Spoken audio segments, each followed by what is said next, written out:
Hi friends, ఈరోజు బంధాలు బంధుత్వాలు కథనం గురించి తెలుసుకుందాం. వెంకట్రావు తన ఇంటి ముందు పెట్టి ఉన్న భార్య సరస్వతి పార్థివ దేహం వైపు మార్చి మార్చి చూస్తూ ఉన్నాడు.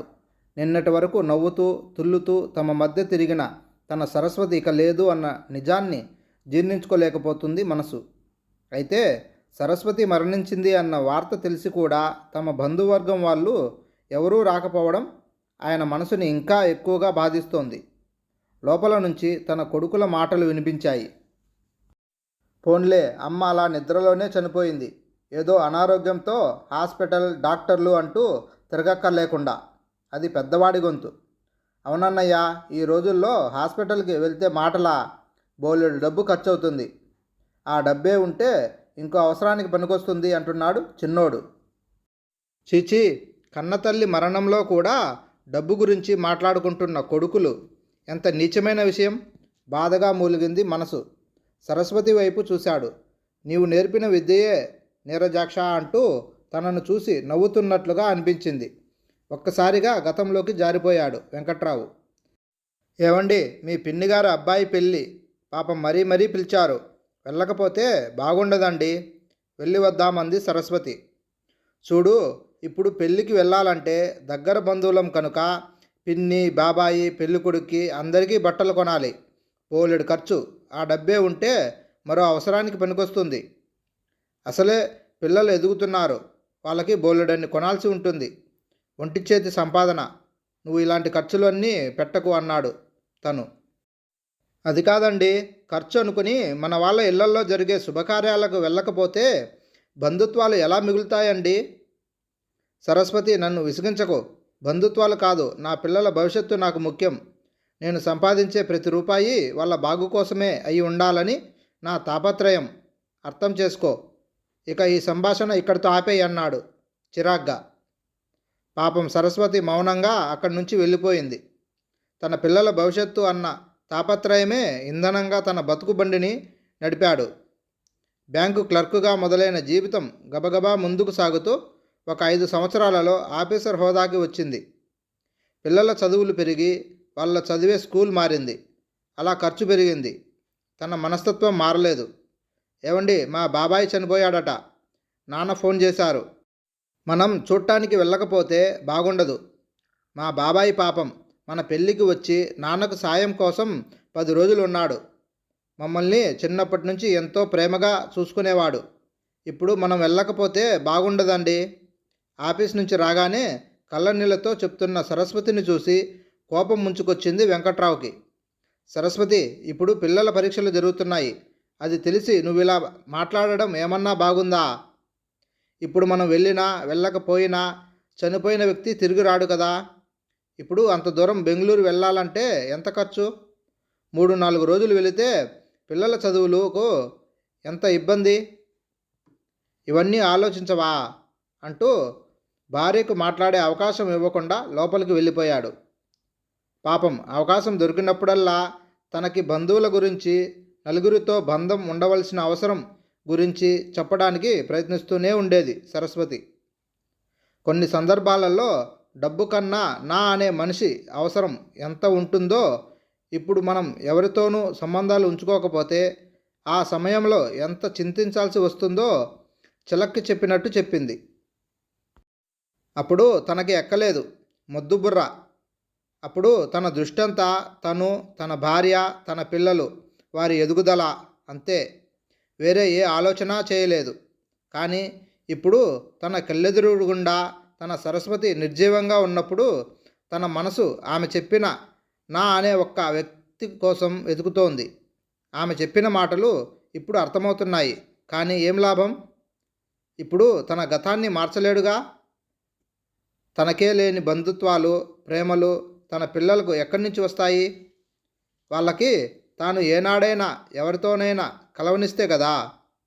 గతాన్ని కాదు కానీ భవిష్యత్తును ఖచ్చితంగా మార్చాలి. ఇకనైనా తను మారాలి.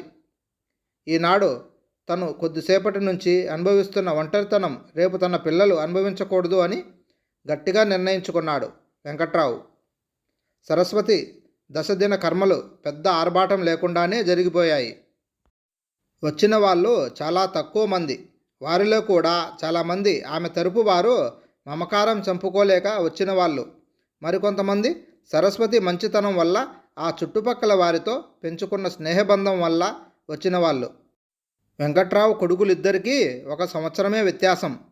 ఇద్దరూ బాగా చదువుకొని మంచి ఉద్యోగాలలో స్థిరపడ్డారు. ఒకేసారి పెళ్ళిళ్ళు చేసి కొడుకులు కోడళ్ళు సంతోషంగా కళ్ళ ముందు తిరుగుతుంటే చూసి మురిసిపోవాలనుకుంది సరస్వతి.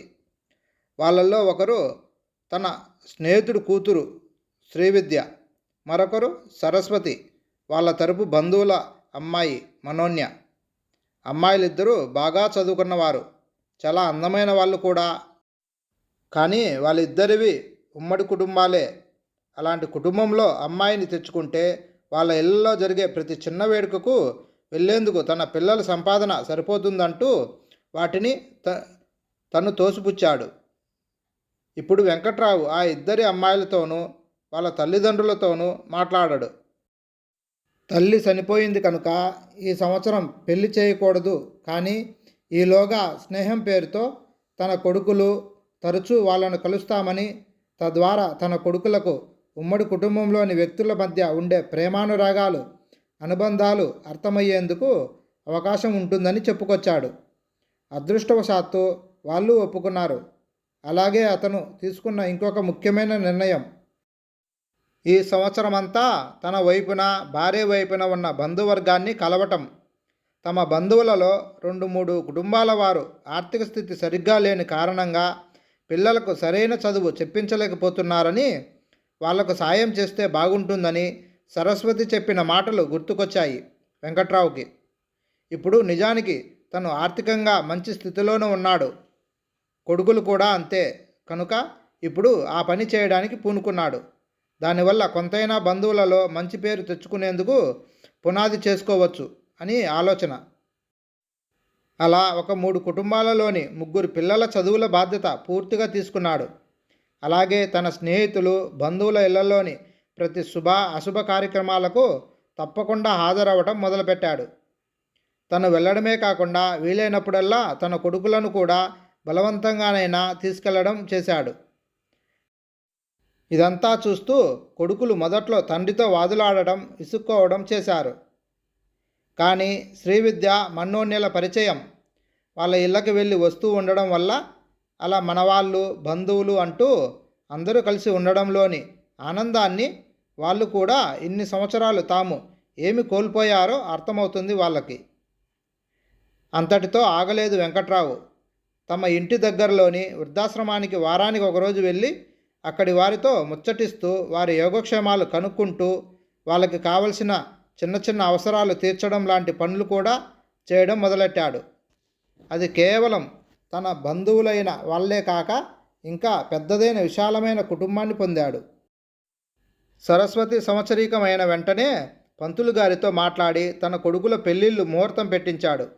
ఇప్పుడు అతని ఇంట్లో నిశ్చితార్థం దగ్గర నుంచి పెళ్లి వరకు ప్రతి వేడుక బోలెడు మంది బంధువులు స్నేహితులతో కలకలలాడుతూ అంగరంగ వైభవంగా జరుగుతోంది. మన చుట్టూ మన కుటుంబంతో పాటు మన వాళ్ళు అనే ఆత్మీయులు, బంధువులు, స్నేహితులు ఉంటే అందులో ఎంత ధైర్యం, ఆనందం ఉంటుందో ఇప్పుడు అర్థమైంది వెంకట్రావుకి. కళ్యాణ మండపం దగ్గర పెట్టిన ఫోటోలో నుంచి సరస్వతి తనను చూస్తూ సంతోషంగా నిండు హృదయంతో నవ్వుతున్నట్లు అనిపించింది. కళ్ళల్లో నీళ్లు తిరిగాయి వెంకట్రావుకి. హాయ్ ఫ్రెండ్స్, ఈ కథ మీకు నచ్చినట్లయితే please like and subscribe friends.